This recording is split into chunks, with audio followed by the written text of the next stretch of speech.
a writer for Newsday wrote a rather extensive story on me, and the title said, "Tom Manuel has the collection, now all he needs is a museum." Yo, welcome to the Jazz Loft. What's happening, man?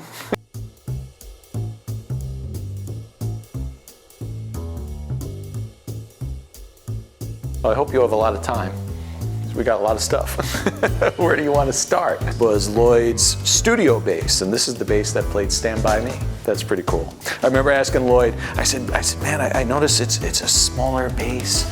It's a 5/8, 3/4 size or whatever they call it. And I said, were you striving for like a brighter treble tone? And he said, no, man. He goes, I just wanted a small bass because it was easy to get on and off the subway. The archives of the wonderful singer Keely Smith and her husband at the time, Louis Prima, wonderful trumpet player. Full Louis Jordan archives. Louis Jordan credited with being the father of rock and roll. I grew up with music all around me. Music was in my family. Nobody was a professional, but everybody could play something. And everyone in my family played bad piano just on the black keys, So after family dinner on Sundays, we'd get around the old upright piano at whoever's house we were at. And I grew up in the church, which was also a very big influence on me musically. And so usually we're singing hymns and gospel tunes, and I just assumed that that's what everyone's family did on Sundays. It wasn't until I was older that I really realized how special that was. And then next thing you know, I had a band in middle school, and we were rehearsing, and I was trying to copy this jazz sound that I had heard and just fell in love with. And as they say, the rest is history. By high school, I was doing gigs, and I remember one time we had, in the band room, we had this storage room where you'd keep all your instruments, where the lockers were.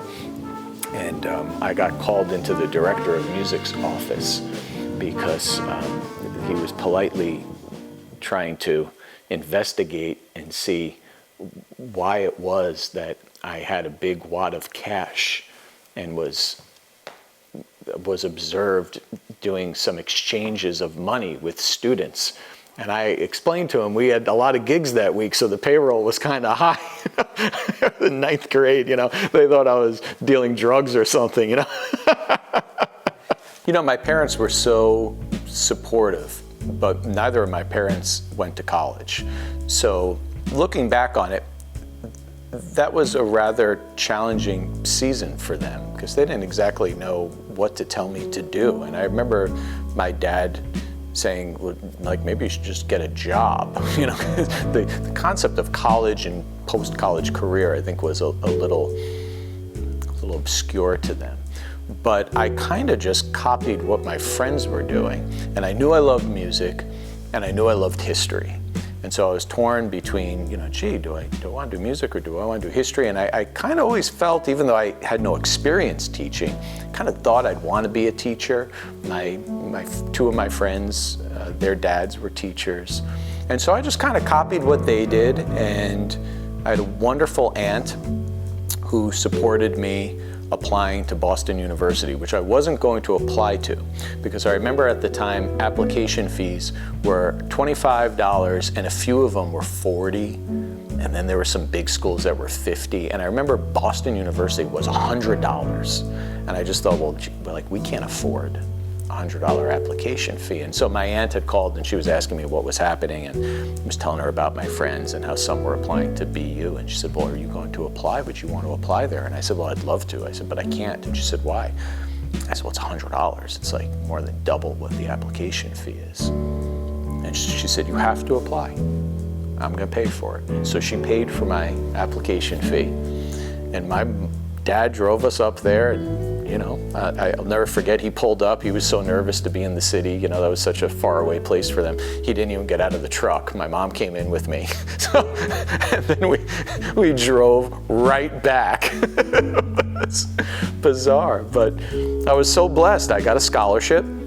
I got accepted, went to music school, graduated with a education degree, came out, became a teacher, and then started hanging out with all these incredible jazz legends that called Long Island home. And that was the beginning of a wonderful mentorship with a lot of people. You know, I used to call him Pop. He was my real mentor and real father figure in my life. His name was Chuck Genduso, and Chuck came up working with the big band. So he was with Tommy Dorsey and Harry James and worked all the clubs in Manhattan, and got to work with Louis Armstrong, and just had some incredible stories about being on the road. He taught me how to play the trumpet, but he taught me how to be a gentleman. Here we are in Milt Hinton's basement music room. His nickname was the Judge because his time was just so rock solid.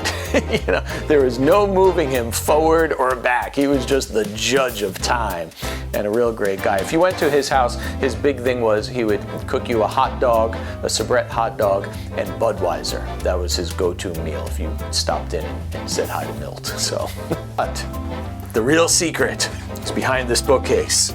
And if you happen to know where to look, and if you happen to know where to knock, and if you happen to know the password, then you could venture into the speakeasy we call the Cold Inn.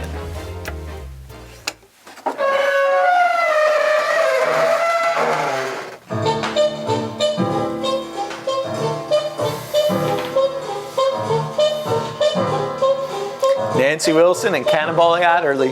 Woo. Happy talk, keep talking, happy talk. Talk about things you'd like to do. You gotta have a dream if you don't have a dream. She was swinging, man. I heard her in New Jersey once. It was like a kid in a candy factory. This was Liberace's cigarette case. Making all the music he can make. Did you see the bar? It's my favorite room.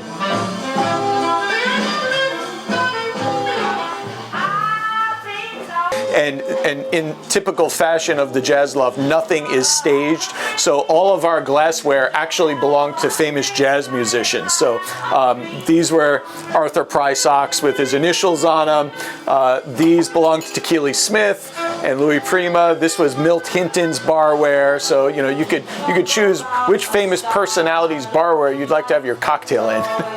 The way the Jazz Loft came about, I had forged these wonderful relationships with these elder statesmen and stateswomen in jazz, and had amassed quite a collection of memorabilia, music, instruments, photographs, you name it, recordings. I knew they would have wanted their instruments played, they would have wanted their music played and studied, and I was starting to get the feeling that having it all packed away was probably not the best choice. And so I was thinking about maybe trying to find a museum or a college university library that would perhaps want to curate the collection. And around the same time I was starting to think about this and explore this option, a writer for Newsday wrote a rather extensive story on me, and the title said, "Tom Manuel has the collection, now all he needs is a museum." And the phone rang. It was a woman who had read that story, and she was the president of the Ward Melville Heritage Organization that owns the majority of Stony Brook Village and the historic buildings there. And I remember being on a gig, and my bass player said, "Oh, I saw that story on you. That was great, man." And I said, "Well, you'll never believe what happened." I said, "I got this phone call from this woman in this building, and I went and looked at it." And he said, "What are you going to do?" I said, "I'm a music teacher and a jazz musician. I'm broke. I'm not going to do anything." And he laughed. And I remember a dear friend of mine, John DeWitt, I remember John said to me, he said, "You know, man," he always, "man," that was his thing. Hey, man. He goes, "You know, man," he goes, "I'm old enough to be your dad." And he chuckled. He said, "I'm probably old enough to be your grandfather." He said, "You're probably never going to get a phone call or an opportunity like this again. Maybe you should keep forging ahead and see how far you get until you hit a wall." And then he paused and he said, "You probably should pray about it too."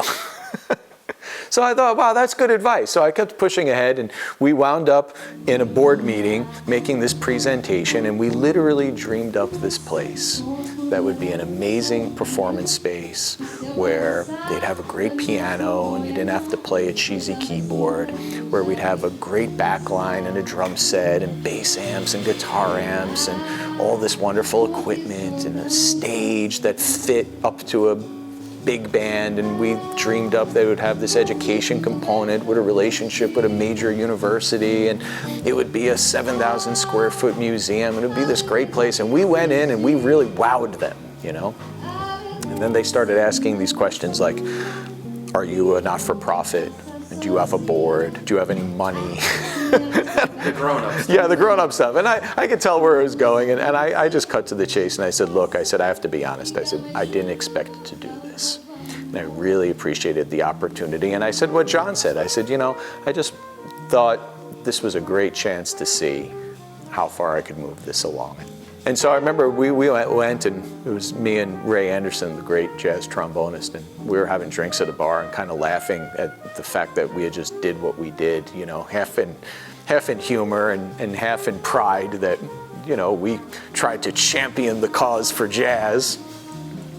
And a few weeks later, I dropped my kids off at preschool, and I walked in, the phone was ringing, I grabbed the phone, and it was the president of this heritage organization, and she said, you know, our board met, and we had this organization, and they had money, and they had this, and, you know, I'm waiting for the thank you, but no thank you. One of our board members said, we know we shouldn't give it to them, but we want to. Is there any way we can make this happen? She said, so we'd like to offer you a 49-year lease for $1 a year, and you would need to fundraise and renovate the building. And I pulled a Jackie Gleason. I went, and she said, I know it's a lot to think about. She said, so give it some thought and call me back, but don't wait too long.